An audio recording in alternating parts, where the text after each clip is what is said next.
Chapter 2. The morning was so cold that when Jack first stepped outside and harnessed the horse, his leather boots stayed stiff and his hands wouldn't work right. A north wind blew steadily off the river. He'd have liked to stay indoors, but he had already stacked Mabel's towel-wrapped pies in a crate to take to town. He slapped himself on the arms and stomped his feet to get the blood flowing. It was damned cold, and even long underwear beneath denim seemed a scant cotton sheet about his legs. It wasn't easy, leaving the comfort of the wood stove to face this alone. The sun threatened to come up on the other side of the river, but its light was weak and silvery and not much comfort at all. Jack climbed up into the open wagon and shook the reins. He did not look back over his shoulder, but he felt the cabin dwindle into the spruce trees behind him. As the trail passed through a field, the horse seemed to trip on its own feet, and then it tossed its head. Jack slowed the wagon to a stop and scanned the field and distant trees, but saw nothing. Goddamned horse. He wanted a nice mellow draft, something slow and strong. But horses were scarcer than hen's teeth up here, and he didn't have much to choose from. A sway-backed old mare that looked to be on her last legs, and this one, young and barely broken, better suited to prancing around a ring than working for a living. Jack was afraid it would be the death of him. Just the other day, he'd been skidding logs out of the new field when the horse spooked at a branch and knocked Jack to the ground. He barely missed being crushed by the log as the horse charged ahead. His forearms and shins were still tore up, and his back pained him every morning. And there lay the real problem. Not the nervous horse, but the tired old man. The truth squirmed in the pit of his stomach like a thing done wrong. This was too much work for a man of his age. He wasn't making headway, even working every day as long and hard as he could. After a long summer and snowless autumn, he was still nowhere near done clearing enough land to earn a living. He got a pitiful little potato harvest off one small field this year, and it scarcely did more than buy flour for the winter. He figured he had enough money left for selling his share in the farm back east to last them one more year, but only if Mabel kept selling pies in town. That wasn't right either. Mabel scrubbing her own rough-cut floors and selling baked goods on the side. How different her life could have been. The daughter of a literature professor, a family of privilege, she could have studied her books and art and spent her afternoons consorting with other fine women, servants in china teacups and petite fours baked by someone else. As he rode through the end of a half-cleared field, the horse jerked again, tossed its head, and snorted. Jack pulled back on the reins. He squinted and studied the fallen trees around him, and beyond them the standing birches, spruce and cottonwoods. The woods were silent, not even the twitter of a bird. The horse stomped a foot on and hard ground and then was still. Jack tried to quiet his breathing so he could see and hear. Something was watching him. It was a foolish thought. Who would be out here? He wondered not for the first time if wild animals could give that feeling. Dumb beasts like cows and chickens could stare at a man's back all day and not give a prickle on his neck. But maybe woodland creatures were different. He tried to picture a bear shuffling through the forest, pacing back and forth and eyeing him and the horse. Didn't seem likely, getting this close to winter. They should be looking to den up. His eyes caught now and then on a stump or a shadowy spot among the trees. Shrug it off, old man, he told himself. You'll drive yourself crazy looking for something that's not there. He went to shake the reins, but then peered one last time over his shoulder and saw it. A flash of movement, a smudge of brownish red. The horse snorted. Jack turned slowly in the wagon seat. A red fox darted among the fallen trees.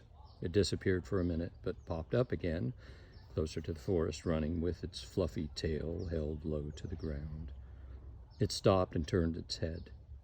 For a moment its eyes locked with Jack's, and there, in its narrowing golden irises, he saw the savagery of the place, like he was staring wilderness itself straight in the eye. He faced forward in the wagon, shook the reins, and let the horse gather to a trot, both of them eager to put the fox behind them. For the next hour, he rode, hunched and cold, as the wagon bumped along through miles of untouched forest. As he neared town, the horse picked up its pace, and Jack had to slow it to keep the crate from spilling out of the wagon. Back home, Alpine wouldn't have been called a town at all. It was nothing more than a few dusty, false-fronted buildings perched between the train tracks and the Wolverine River. Nearby, several homesteaders had stripped the land clear of trees before abandoning it. Some went off to pan gold or work for the railroad, but most had hightailed it home with no plans of ever returning to Alaska. Jack carried the crate of pies up the steps to the hotel restaurant, where the owner's wife opened the door for him. Well into her 60s, Betty wore her hair short and mannish and ran the place like a one-woman show. Her husband, Roy, worked for the territorial government and was rarely about. "Good morning, Betty," Jack said. "It's ugly as far as I can see." She slammed the door behind them. "Colder than hell and no sign of snow. Never seen anything like it. Got some Mabel's pies?" "Yes, ma'am." He set them on the counter and unwrapped them from the towels. "That woman sure can bake," she said. "Everybody's always asking after them pies." "Glad to hear it." She counted a few bills from the till and put them on the counter beside the crate. "So I know I'm risking losing a few customers, Jack, but I'm afraid we won't be needing any more after today. My sister's come to live with us, and Roy says she's got to earn her keep by doing the baking." He picked up the bills and put them in his coat pocket as if he hadn't heard what she'd said. Then it registered. "No more pies? You sure?" "Sorry, Jack. I know it's poor timing with winter coming and all, but..." Her voice trailed off and she seemed uncharacteristically embarrassed. "We could cut the price if that would help," he said. "We need every penny we can get." "I am sorry. Can I get you a cup of coffee and some breakfast?" "Coffee'd be fine." He chose a table by a small window that looked out over the river. "It's on the house," she said as she set the cup in front of him. He never stayed when he brought the pies into town, but this morning he wasn't eager to get back to the homestead. What would he tell Mabel? That they had to pack up and go home with their tails between their legs? Give up like all those before him? He stirred some sugar into the coffee and stared out the window. A man with scuffed leather boots and the dust-beaten air of a mountain camp walked along the river's edge. He wore a bedroll on his backpack, led a shaggy husky by a rope tether, and in his other hand carried a hunting rifle. Past him, Jack could see a white haze shrouding the peaks. It was snowing in the mountains. Soon it would snow here in the valley, too. "You know, they're looking for help up at the mine." Betty slid a plate of bacon and eggs in front of him. "You probably wouldn't want to make it your profession, but it might get you all through a tight spot." "The coal mine up north?" "Yep. Pay's not bad. And they'll be at it as long as they can keep the tracks clear. They feed you and bunk you and send you home with a little extra money in your pocket. Just something to think about." "Thanks. And thanks for this." He gestured toward the plate. "Sure thing." A God-forsaken job, coal mining.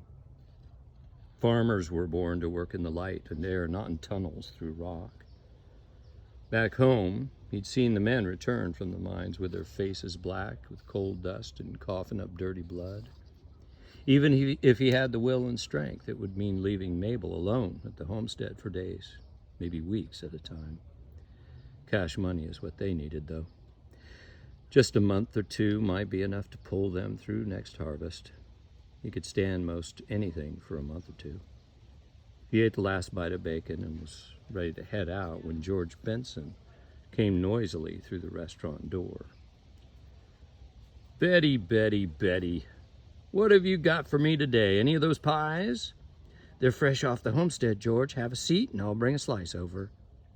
George turned toward the tables and spotted Jack. "Hello there, neighbor. I'll tell you what, your wife bakes a mean apple pie." He threw his coat over the back of a chair and patted his round belly. "Mind if I join you?" "Not at all." George lived about 10 miles the other side of town with his wife and 3 boys. Jack had met him a few times at the general store here at the restaurant. He seemed a good-natured sort and always spoke as if they were confirmed friends. He and George were about the same age. "How's it coming out at your place?" George asked as he sat across the room. "It's coming." "Got any help out there?" "Nope, just working away on it myself. Got 1 or 2 good fields cleared. Always more to do, you know how it goes." "We should swap a few days here and there. Me and my boys come over to your place with our draft horses, and then you lend a hand our way." That's a generous offer." "Well, we could help you get some work done," George continued. "And your wife could come over and get some girl time with Esther. Talk about baking or sewing or whatever it is they talk about. She gets tired of all us men. She'd be thrilled to have you all over." Jack didn't say yes or no. "Your kids all grown up and gone?" George asked. Jack hadn't seen that coming. He and Mabel were that old, weren't they, that their children could be grown and having families of their own? He wondered if he looked the way he felt, like someone had stuck out a foot and tripped him. "Nope, never had any." "What's that? Never had any, you say?" "Nope." He watched George. "If you said you didn't have children, it sounded like a choice. And what kind of craziness would that be? If you said you couldn't, the conversation turned awkward while they contemplated your manliness or your wife's health." Jack waited and swallowed. "Well, that's one way to go, I suppose." George shook his head with a chuckle. "Heck of a lot more quiet around your place, I'll bet. Sometimes those boys of mine like to drive me to drink, hassling about this or that, dragging out of bed in the morning like the pox was on them. Getting a good day's work out of the youngest one is about as easy as wrestling a hog." Jack laughed and eased, drank some of his coffee. "I had a brother like that. It was almost easier to just let him sleep. Yep, that's how some of them are, at least until they've got a place of their own and see what it's all about." Betty came to the table with a cup and a slice of pie for George. "I was just telling Jack they're looking for help up at the mine," she said as she poured hot coffee. "You know, to get them through the winter." George raised his eyebrows, then frowned, but didn't speak until Betty had gone back into the kitchen. "You aren't, are you?" "Something to consider." "Christ, you lost your ever-loving mind? You and I, we're no spring chickens, and those hell holes are for young men, if anybody at all." Jack nodded, uncomfortable with conversation. "I know it's none of my damn business, but you seem like a good fella," George went on.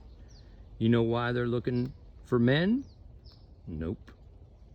"They've had trouble keeping crews on since the fires a few years back. 14 dead as doornails, some burned up so bad you couldn't tell them apart. A half dozen they never found at all. I'm telling you, Jack, it's not worth the pennies they pay you." "I hear you. I do, but, well, I'm backed up against a wall. I'm just not sure how to work it out." "You need to make it through until harvest? You got seed money for the spring?" Jack gave a wry smile. "As long as we don't eat between now and then." "You've got carrots and potatoes sacked away, haven't you?" "Sure." "You get yourself a moose yet?" Jack shook his head. "Never been much of a hunter." "Well, see here. That's all you need to do. Hang some meat in the barn, and you and the wife will be set till spring. It won't be cake and caviar, but you won't starve." Jack looked into his empty coffee mug. That's how it goes for a lot of us, George said. Those first years are lean. I'm telling you, you might get sick of moose and potatoes, but you'll keep your neck safe. True enough. As if it were all settled, George finished off his piece of pie in a few huge bites, wiped his mouth with a napkin, and stood. He reached a hand down to Jack. Better get going. Esther'll accuse me of pissing the day away if I don't get on the home. His handshake was steady and friendly. Don't forget what I said, though. And when it comes to getting those fields cleared, we'd be glad to come over and help you out. Can make the day go faster to have company. Jack nodded. I appreciate that. He sat alone at the table. Maybe it was a mistake isolating themselves the way they had. Mabel without a single woman friend to talk with. George's wife could be a godsend, especially if he went north to work at the mine and Mabel was left alone at the homestead.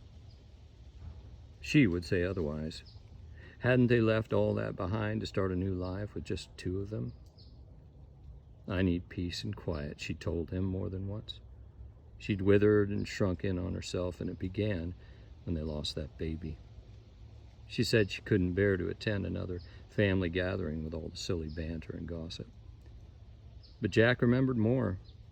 He remembered the pregnant women smiling as they stroked their bellies, and the newborn infants wailing as they were passed among relatives. He remembered the little girl who had tugged at Mabel's skirts and called her Mama, mistaking her for another woman, and Mabel looking as if she had been backhanded. He remembered, too, that he had failed her, had gone on talking with a group of men and pretended he hadn't seen. The Bensons' oldest son was about to be married, and soon enough there would be a baby toddling about the house. He thought of Mabel, that small, sad smile, and the wince at the inside corners of her eyes that would have made tears, but never did. He nodded at Betty as he picked up the empty crate and walked out to the wagon.